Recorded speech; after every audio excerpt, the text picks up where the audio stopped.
সাক্ষাৎ শয়তান কেউ দেখছেন আপনারা? শয়তানটা দেখার সুযোগ হয়েছে কারোর? হয় নাই?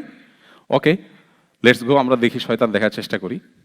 সাক্ষাৎ শয়তান দেখতে হলে আপনি একজন নারী, আপনাকে যদি কোনো পুরুষ বলে, আপা আপনার মতো রাজকন্যা, এই লোকটা আপনার কদর করতে পারলো না, সো স্যাড, তাহলে আপনি তখন আলহামদুলিল্লাহ বলে শয়তান দেখার নিয়ত করে তাকে একবার দেখে নেবেন, যে আমার দাম্পত্য সম্পর্কে ধ্বংস করার জন্য যে আমাকে একটা ফুসলানি দিল, এগুলো সাক্ষাৎ ইবলিস, মানুষরূপী ইবলিস, শয়তান।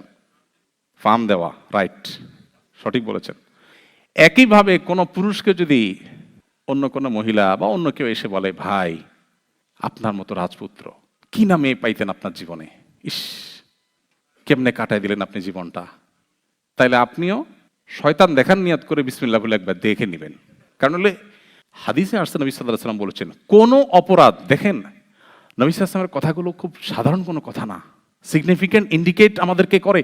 নবী সাল্লাল্লাহু আলাইহি ওয়াসাল্লাম বলেছেন, কোনো অপরাধে ইবলিস এত খুশি হয় না যত খুশি হয় কোন স্বামীর সাথে তার স্ত্রীর যখন বিচ্ছেদ হয়ে যায়। এতে সহিহ মুসলিমের হাদিস আপনারা শুনেছেন নিশ্চয়ই, ইবলিস তার সিংহাসন পানির উপরে স্থাপন করে এবং একজন শয়তান অপরাধ করে এসে বলে, আমি আজকে অমুকরে দিয়ে খুন করাইছি।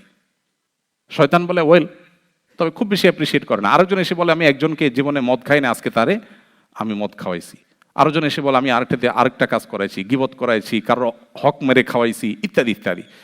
একজন এসে যখন বলে, আমি একটা দাম্পত্য সম্পর্ককে ভেঙে দিয়েছি আজ, শয়তান তখন বলে, তুমি সবচেয়ে বড় কাজ করেছো। আজকের পৃথিবীতে যদি আপনি